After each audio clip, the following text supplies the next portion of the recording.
Bonjour, ici Sarah de Sydney Techno pour la critique du jeu Rolling Gunner sur Nintendo Switch. Il s'agit d'un jeu de tir ou shmup à l'horizontale dans la tradition des Bullet Hell, fortement inspiré de jeux comme Akai Katana sur Xbox 360. On choisit entre deux avions, chacun doté de deux types de tirs et de bombes. Les commandes utilisent par défaut les touches L1, R1 et Y, mais elles peuvent être modifiées par l'utilisateur. Tuer des ennemis fait apparaître des médailles qui aideront à augmenter le pointage. Les vaisseaux se contrôlent bien, même s'il est parfois difficile de diriger le tir lorsque des ennemis arrivent par en arrière. Le nombre de bombes étant limité, il faut toujours s'assurer de bien calculer leur utilisation.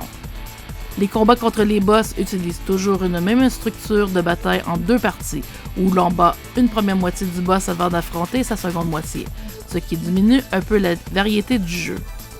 Un tutoriel est proposé en début de partie et il est possible de régler la difficulté et le nombre de vies. Un mode d'histoire est inclus, mais comme dans bien d'autres titres du genre, on a tendance à sauter ces séquences pour plonger dans le vif de l'action.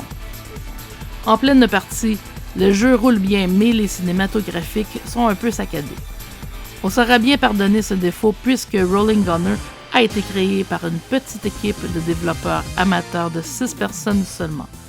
La trame sonore techno est énergisante, mais au final pas très mémorable. Même s'il ne redéfinit pas le genre, Rolling Gunner saura donner du défi aux amateurs des shmups.